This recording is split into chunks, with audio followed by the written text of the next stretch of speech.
Publicado em Paris, em 18 de abril de 1857, o Livro dos Espíritos é o marco inicial de uma nova fase da evolução humana. O Espiritismo baseia-se na solidez deste livro, na credibilidade e sabedoria de suas fontes espirituais, na pureza de sua moral evangélica, nos meios de transmissão mediúnica e na coerência de suas revelações. A característica essencial de qualquer revelação tem que ser a verdade. Revelar um segredo é tornar conhecido um fato. Se é falso, já não é um fato e, portanto, não existe revelação.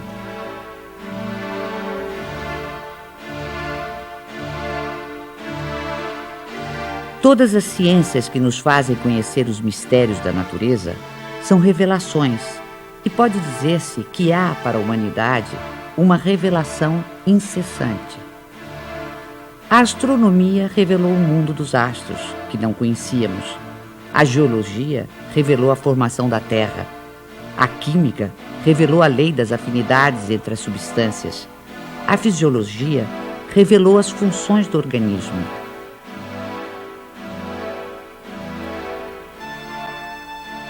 Copérnico, Newton, Galileu, Laplace e Lavoisier foram reveladores.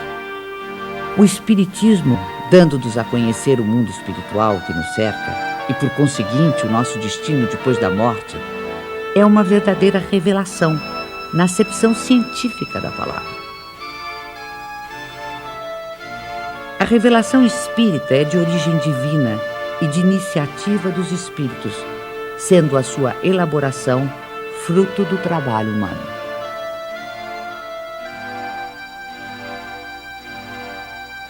Obedecendo a uma sequência histórica, a primeira revelação divina teve sua personificação em Moisés, a segunda no Cristo. A terceira não a tem em um só indivíduo. Aí está um caráter essencial de grande importância. A revelação espírita, ou terceira revelação, é coletiva no sentido de não ter sido dada como privilégio a pessoa alguma. Foi espalhada simultaneamente por sobre a terra a milhões de seres humanos de todas as idades e condições.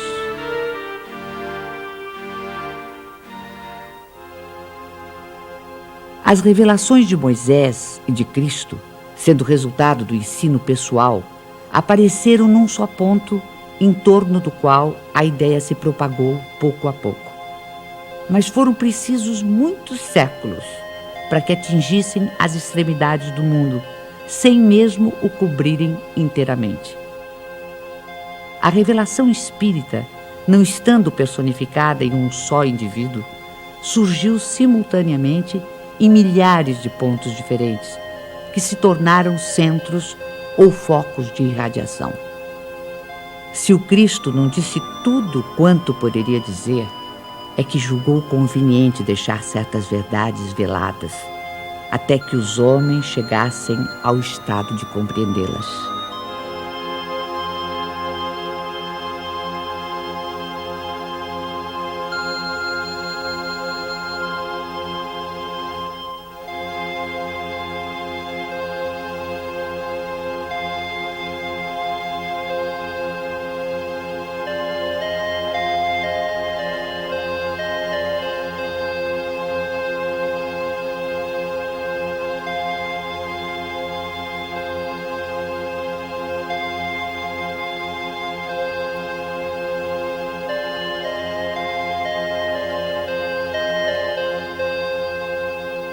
Mas quem toma a liberdade de interpretar as Escrituras Sagradas?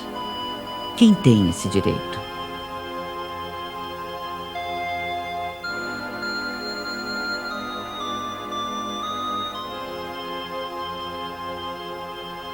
Neste século de emancipação intelectual e de liberdade de consciência, o direito de exame pertence a todos, cientistas, religiosos, filósofos e pesquisadores. Os homens, cada vez mais esclarecidos, à medida que novos fatos e novas leis se forem revelando, saberão separar da realidade os sistemas utópicos. Ora, as ciências tornam conhecidas algumas leis. O Espiritismo revela outras. Todas são indispensáveis à inteligência dos textos sagrados de todas as religiões, desde Confúcio e Buda até o cristianismo. Um último caráter da revelação espírita é que, apoiando-se em fatos, tem que ser, e não pode deixar de ser, essencialmente progressiva, como todas as ciências de observação. Caminhando de par com o progresso, o Espiritismo jamais será ultrapassado. Se uma verdade nova se revelar, ele a aceitará.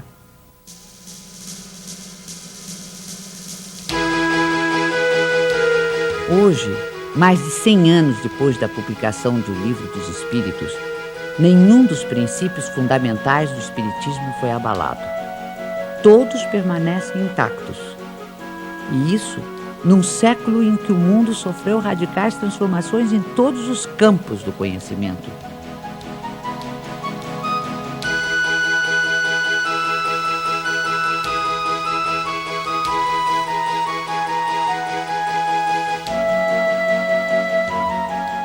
O que se pode observar é que o desenvolvimento da ciência se processa justamente na direção dos princípios espíritas. O exemplo mais recente está nos jornais. Depois do átomo e de todas as suas subdivisões, os cientistas acabam de dar mais um passo no estudo do microcosmo. Agora, com o anúncio oficial da descoberta do top quark, a partícula mais fundamental da matéria. Esta conquista científica, que ajudará a entender planetas, estrelas, galáxias e a própria vida, vem confirmar ensinamentos que já nos haviam sido antecipados pelo capítulo 2º do Livro dos Espíritos, sobre os elementos gerais do universo e as propriedades da matéria.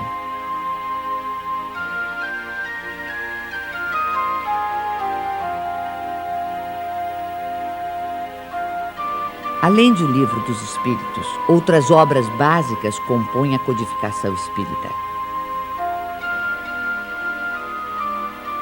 O Livro dos Médiuns, o Evangelho segundo o Espiritismo, o Céu e o Inferno e a Gênese desenvolvem, aprofundam e consolidam os princípios do Espiritismo. Todos esses princípios, que resultam dos ensinamentos dos Espíritos, foram sistematizados e codificados por Allan Kardec. Hippolyte Léon Denisard Rival, que mais tarde viria a adotar o pseudônimo de Allan Kardec, nasceu na cidade de Lyon, na França, no dia 3 de outubro de 1804. Com a idade de 10 anos, seus pais o enviaram para estudar em Yverdon, na Suíça, onde se localizavam um dos institutos de ensino mais famosos e respeitados em toda a Europa. Fundado pelo educador suíço Johann Pestalozzi, o instituto era uma espécie de escola modelo, admirada pela aristocracia, altas personalidades políticas, científicas, literárias e filantrópicas.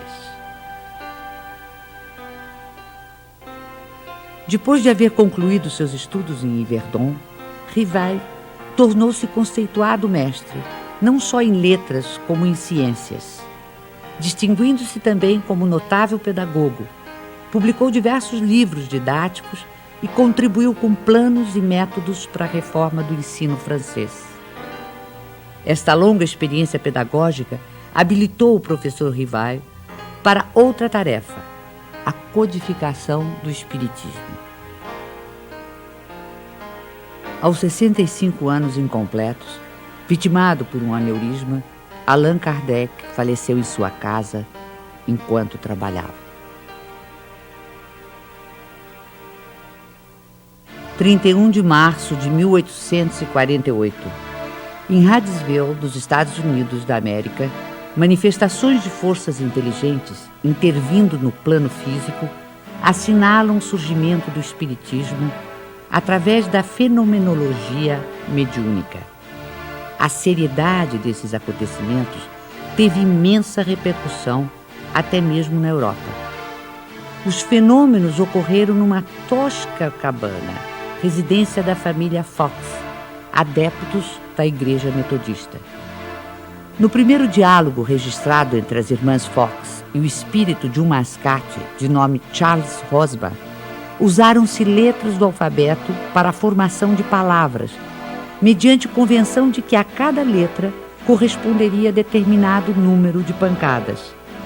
Estava, portanto, descoberto o processo adotado para as comunicações entre os dois mundos. Pode-se dizer que o fenômeno das mesas girantes, que se seguiu aos acontecimentos de Hydesville, preparou o advento do espiritismo, despertando o interesse dos homens de ciência, dentre eles o professor Rivard ou Allan Kardec.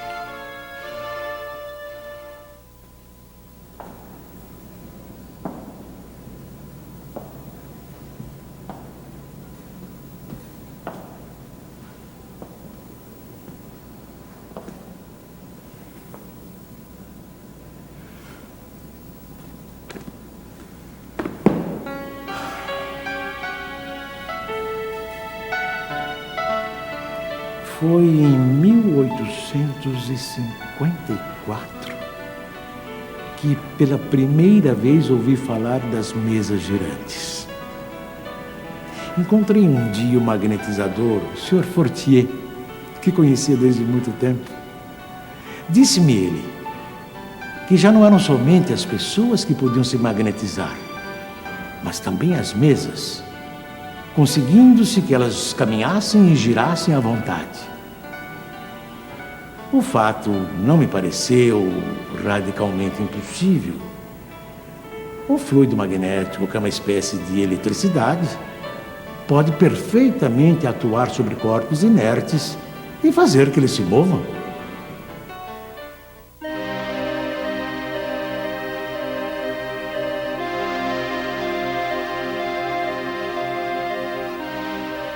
Algum tempo depois, encontrei-me novamente com o Sr. Fortier, que me disse ter um fato muito mais extraordinário. A mesa não só se movia, como também falava. Interrogada, ela respondia através de sinais.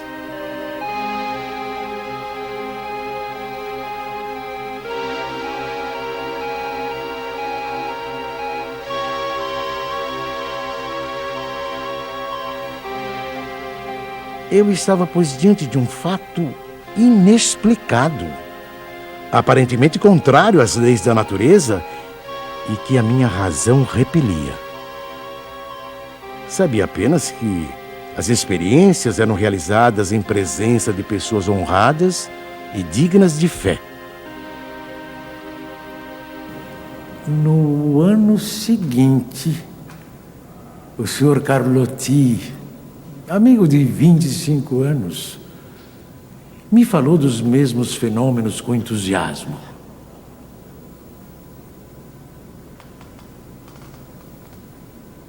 Foi ele o primeiro a me mencionar a intervenção dos espíritos. E me contou tantas coisas surpreendentes que, longe de me convencer, me aumentou as dúvidas.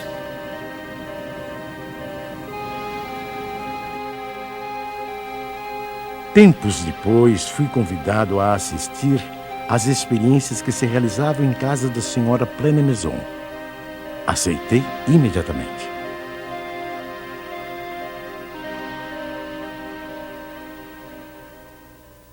Foi aí que, pela primeira vez, presenciei o fenômeno das mesas que giravam, saltavam e corriam.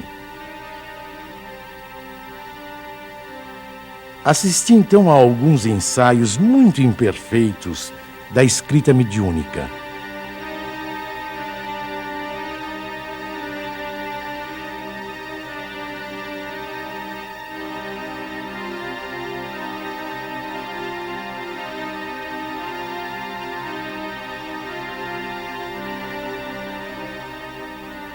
Sem dúvida, havia ali um fato que necessariamente decorria de uma causa.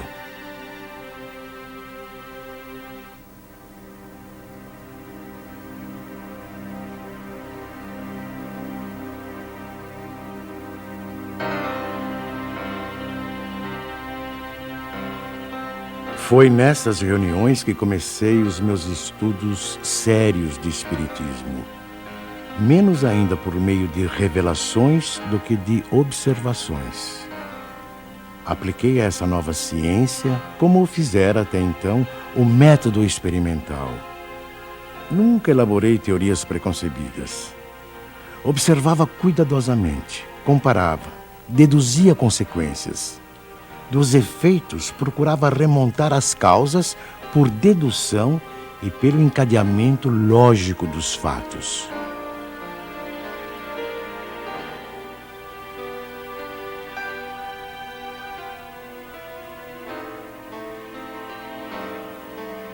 Um dos primeiros resultados que colhi das minhas observações foi que os espíritos, nada mais sendo do que a alma dos homens, não possuíam nem a plena sabedoria, nem a ciência integral. O saber de que dispunham se limitava ao grau que haviam alcançado de adiantamento. A opinião deles só tinha o valor de uma opinião pessoal. Esta constatação me preservou de acreditar na infalibilidade dos espíritos e me impediu de formular teorias prematuras, tendo por base o que fora dito por alguns deles.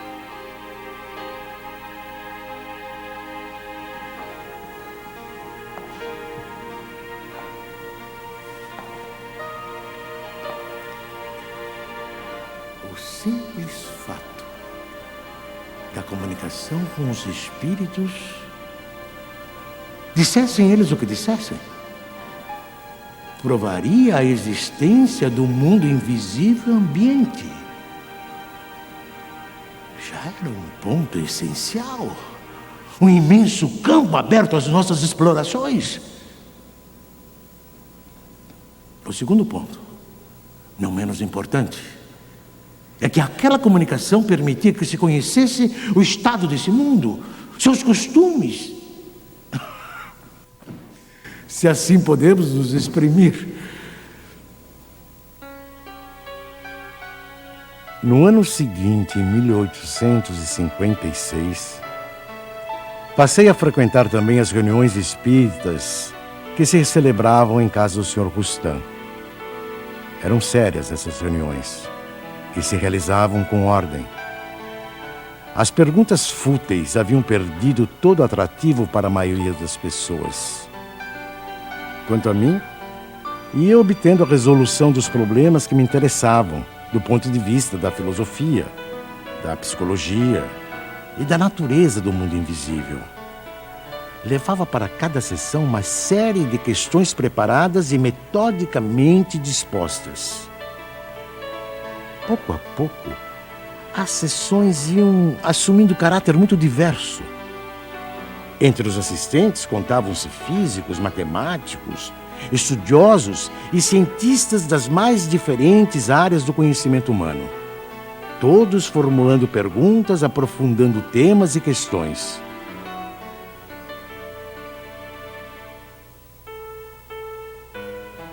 Mais tarde, quando vi que aquilo constituía um todo e ganhava as proporções de uma doutrina, tive a ideia de publicar os ensinos recebidos.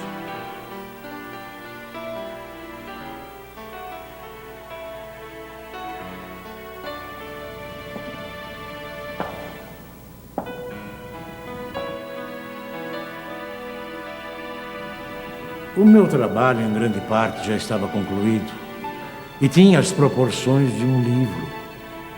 Mas eu fazia questão de submetê-lo ao exame de outros espíritos, com o auxílio de diferentes médiuns. Mais de 10 médiuns participaram do trabalho.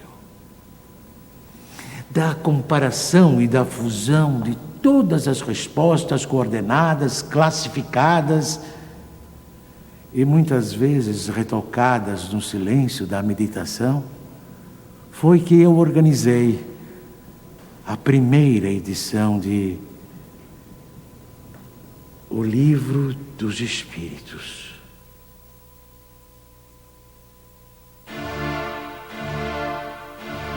O Livro dos Espíritos foi elaborado através do diálogo, uma das formas mais livres e ricas da tradição filosófica.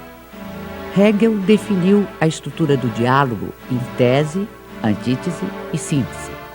Marx e Engels deram a ele um sentido materialista e revolucionário.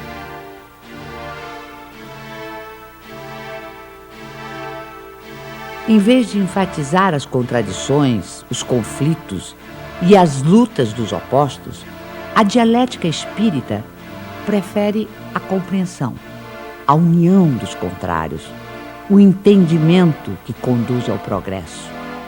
Pela primeira vez surge uma comunicação como esta. O mundo do desconhecido se vai revelando ao ser humano, que passa a poder avaliar, de modo objetivo e racional, o sentido maior de sua existência terrena, a importância do cumprimento das responsabilidades assumidas, a finalidade do aprendizado individual e coletivo para o aperfeiçoamento de todos e de cada um, sem exceção.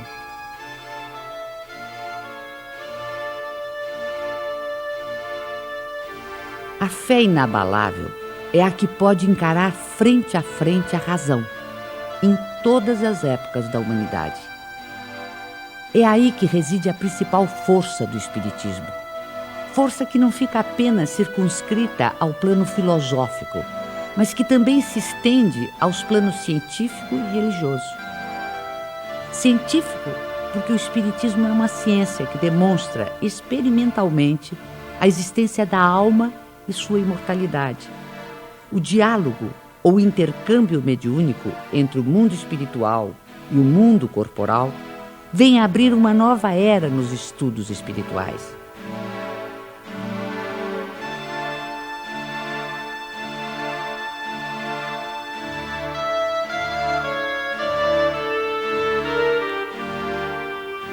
Antes desse tipo de comunicação, o conhecimento humano se dividia radicalmente entre os mistérios divinos e a experiência terrena.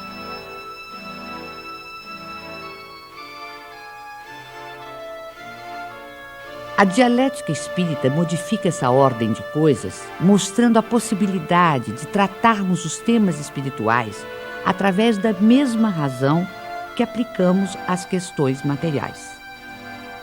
Assim, o Livro dos Espíritos se apresenta como um marco definitivo. Antes dele, tínhamos o espiritualismo utópico. Com ele, e depois dele, dentro dos ensinamentos da doutrina, temos o espiritualismo científico.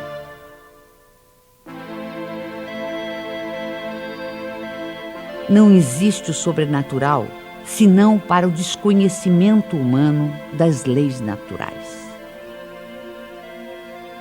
No plano religioso, o Espiritismo nos leva a compreender o significado e verdadeira extensão da palavra fé. O Espiritismo não tem cultos instituídos, nem igrejas, nem imagens, nem rituais, nem dogmas, nem mesmo hierarquia sacerdotal ou sacerdócio. Através dos ensinamentos espíritas, pode-se fazer uma diferença entre religião propriamente dita e religiões no sentido de seitas humanas.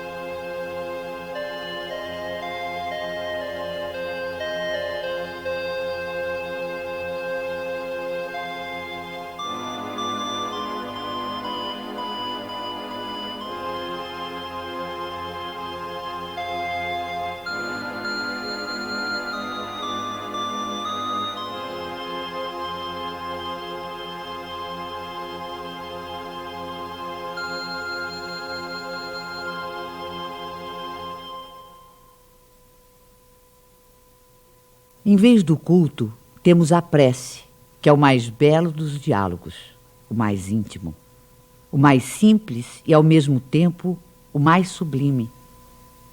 Pela prece sincera, pensamos em Deus numa evocação de pedido, de agradecimento ou de glorificação.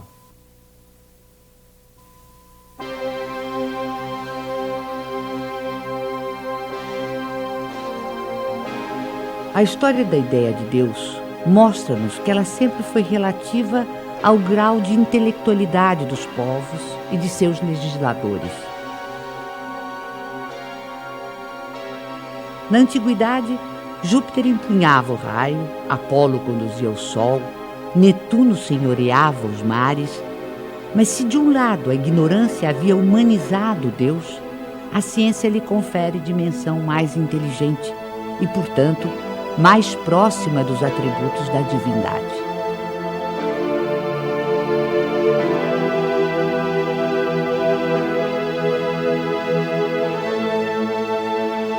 Racionalmente não é possível admitir um efeito sem causa.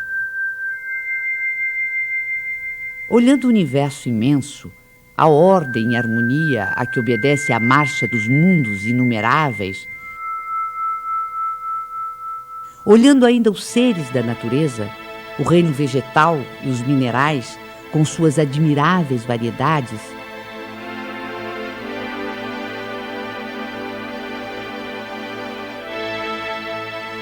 sondando também o mundo microscópico, com incontáveis formas unicelulares, toda essa imensidão, profusão e beleza nos obriga a crer em Deus como causa necessária. O feto não pode conhecer a dimensão de quem lhe dará a luz, da mesma forma que o homem é incapaz de perceber Deus em sua divina essência. Mesmo depois da morte, dispondo de faculdades perceptivas menos materiais, não pode ainda o espírito imperfeito perceber totalmente a natureza divina. Como recém-nascido, precisará crescer e evoluir para, aos poucos, adquirir entendimento.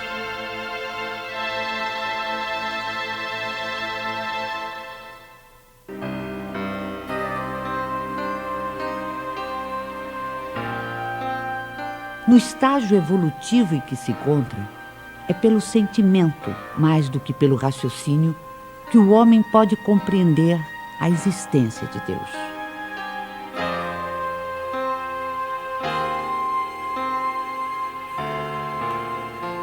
Allan Kardec colocou logo no início do Livro dos Espíritos um capítulo que trata exclusivamente de Deus. Com isso, pretendeu significar que o Espiritismo tem na existência de Deus o seu princípio maior. Os seres que se manifestam designam-se a si mesmos pelo nome de espíritos e dizem, alguns pelo menos, que viveram como homens na terra.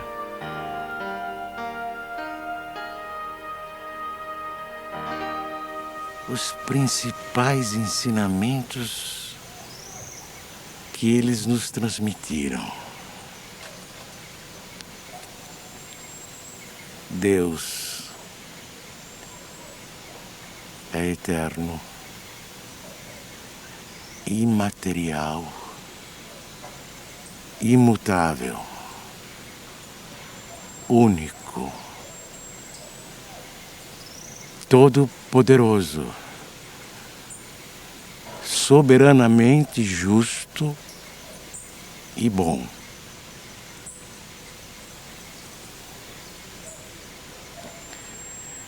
Este é o melhor conceito que a nossa limitada inteligência pode fazer daquele que criou o universo. O universo compreende todos os seres animados e inanimados, materiais e imateriais. Os seres materiais constituem o mundo visível ou corporal, e os seres imateriais, o mundo invisível ou espírita.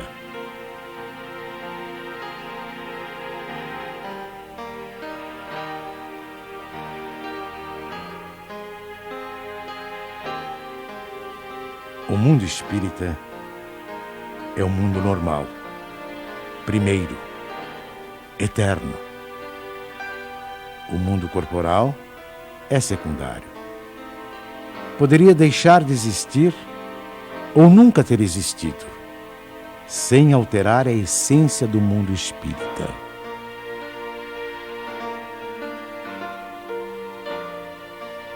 Os espíritos revestem temporariamente um invólucro material, perecível, e sua destruição pela morte os devolve à liberdade. Entre as diferentes espécies de seres corporais, Deus escolheu a espécie humana para a encarnação dos espíritos que chegaram a um certo grau de desenvolvimento.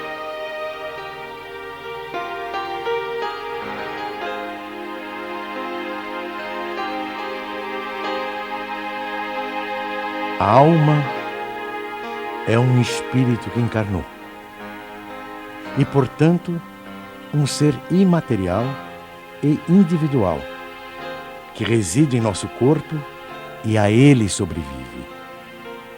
Antes de se unir ao corpo, a alma é um dos seres inteligentes que povoam o mundo invisível.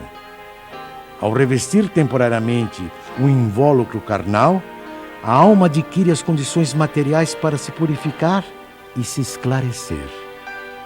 A união da alma com o corpo começa na concepção, mas só se completa com o nascimento. O homem tem assim duas naturezas. Pelo corpo, participa da natureza dos animais, dos quais possui os instintos e o mesmo princípio vital. Pela alma, participa da natureza dos espíritos. O perispírito é uma espécie de laço semimaterial que une corpo e espírito. É preciso que seja assim, para que os dois possam se comunicar um com o outro. A morte é a destruição da parte mais grosseira. O espírito conserva o corpo etéreo, invisível para nós no seu estado normal, mas que ele pode tornar eventualmente visível e mesmo tangível, como se verifica nos fenômenos de aparição. O espírito não é, portanto, um ser abstrato, que só o pensamento pode conceber. É um ser real e definido. As diferentes encarnações ou existências corpóreas do espírito são sempre progressivas e jamais regressivas.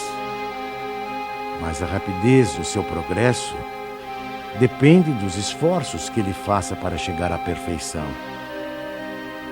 A vida terrena seria assim uma espécie de escola, em que os alunos, embora nunca regridam às séries anteriores, são obrigados a repetir de ano até compreenderem o que lhes foi ensinado.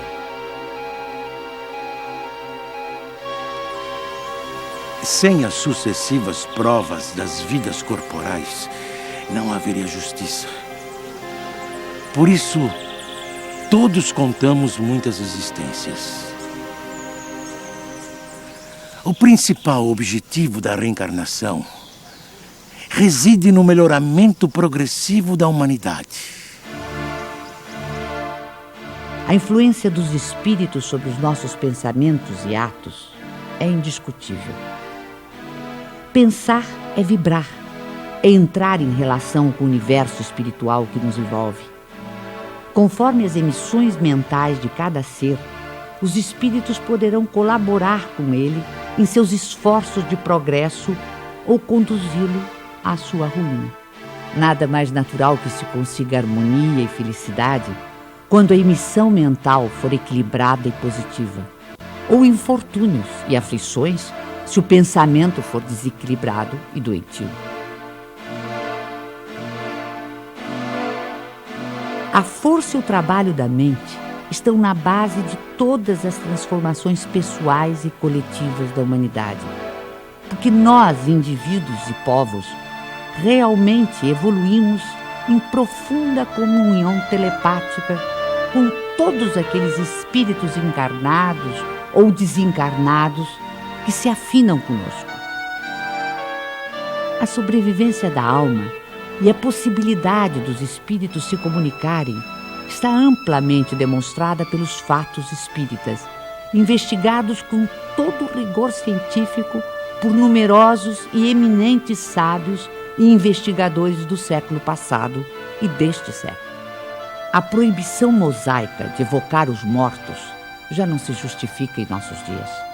O intercâmbio espiritual ou mediúnico, praticado pelo Espiritismo, se faz pelo predomínio da razão e da ciência e tem como principal finalidade a elevação espiritual e o aperfeiçoamento dos espíritos encarnados e desencarnados com base nos sentimentos de solidariedade e de fraternidade.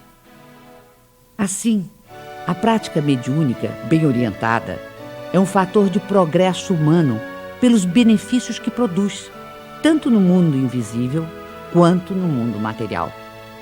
Repelir as comunicações dos espíritos é repudiar o meio mais poderoso de instruir-se pela iniciação nos conhecimentos da vida futura. Todo aquele que sente, num grau qualquer, a influência dos espíritos é, por esse fato, médium. Essa faculdade é inerente ao ser humano, não constitui, portanto, um privilégio exclusivo. Atraímos os espíritos que se afinam conosco, tanto quanto somos por eles atraídos. Quando desenvolvido, o dom mediúnico que gratuitamente recebemos de Deus deve ser utilizado gratuitamente.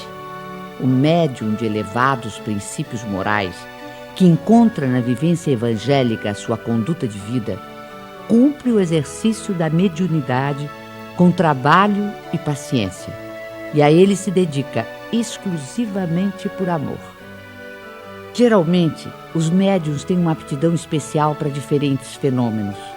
Os tipos de mediunidade são tão variados quantas são as espécies de manifestações. A escrita manual é o mais simples e o mais completo meio de comunicação. É por este meio que os espíritos revelam melhor sua natureza e o grau do seu aperfeiçoamento ou de sua inferioridade. Os espíritos evoluídos nos ensinam que o ser humano que se liberta da matéria, por não priorizar as futilidades mundanas e por cultivar o amor ao próximo, aproxima-se da natureza espiritual.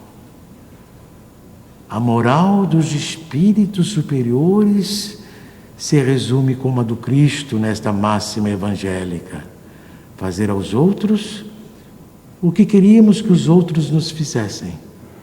Isto é, fazer o bem e não o mal. Neste princípio encontramos uma regra universal de proceder, mesmo para as nossas menores ações. Cada um de nós deve tornar-se útil, segundo as faculdades e os meios que Deus nos colocou nas mãos para nos provar. Eles nos ensinam também que não há faltas ou erros irreparáveis. O ser humano encontra o meio necessário nas diferentes existências para avançar segundo o seu desejo e os seus esforços em direção à perfeição, que é o seu objetivo final.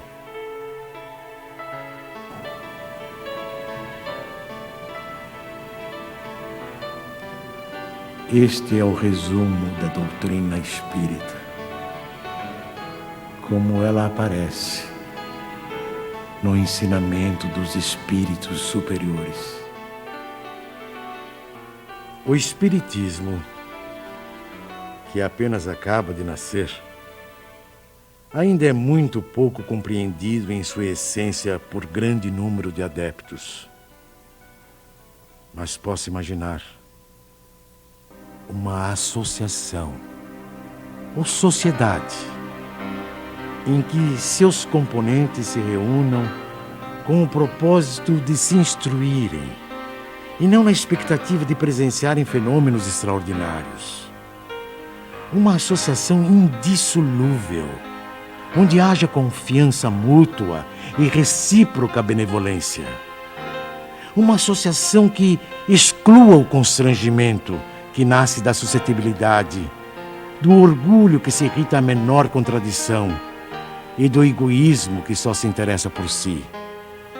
Esses grupos, correspondendo-se entre si, visitando-se, permutando observações, podem, desde já, formar o núcleo básico que um dia reunirá todas as opiniões, unindo os homens no mesmo sentimento de amor e de fraternidade cristã.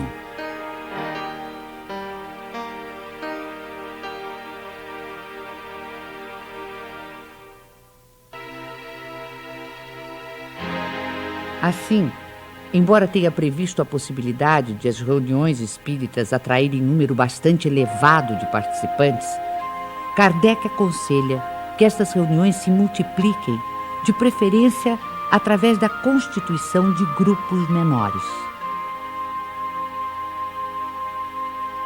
Espalhados por todo o mundo, os centros espíritas constituem-se em abençoadas escolas.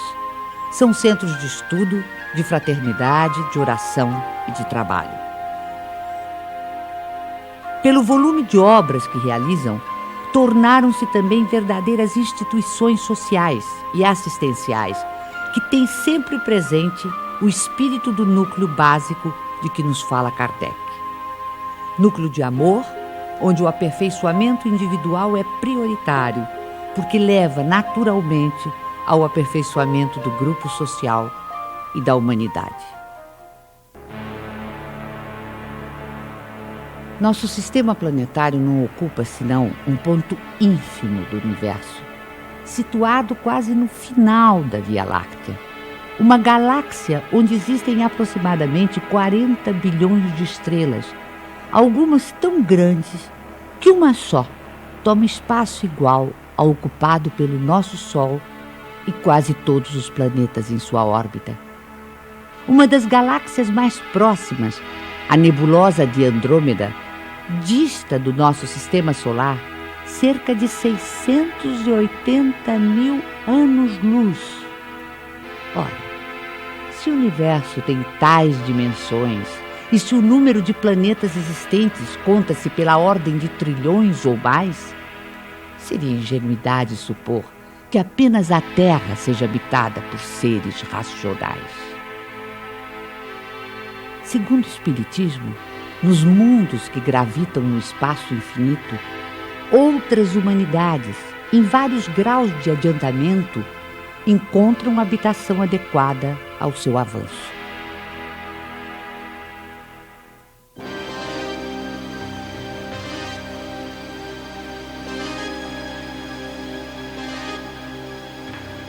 Dentre os mundos inferiores, encontra-se a Terra, com suas expiações e provas, com seus extremismos políticos, intolerâncias ideológicas, fanatismos religiosos e injustiças sociais. Aqui, seus habitantes levam uma vida instável, de lutas e trabalhos penosos, com mais momentos de infelicidade do que de alegrias.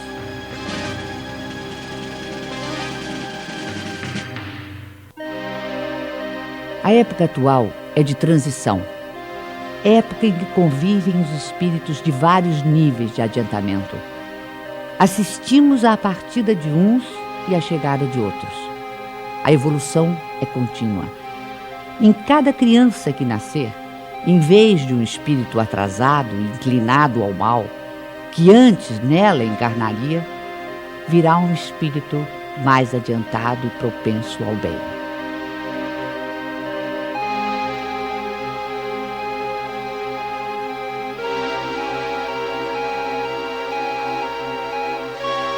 Por meio do trabalho ético e humanitário, combatemos nossos orgulhos e egoísmos. Por meio do diálogo, superamos nossas diferenças. Por meio da solidariedade, pomos em prática o ensino do Cristo de amor ao próximo.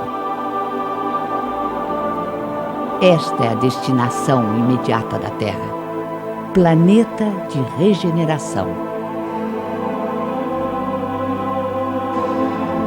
Continuando no seu progresso ininterrupto, a Terra e sua humanidade ascenderão a planos cada vez mais altos, até a perfeição a que todos os mundos e seres estão predestinados.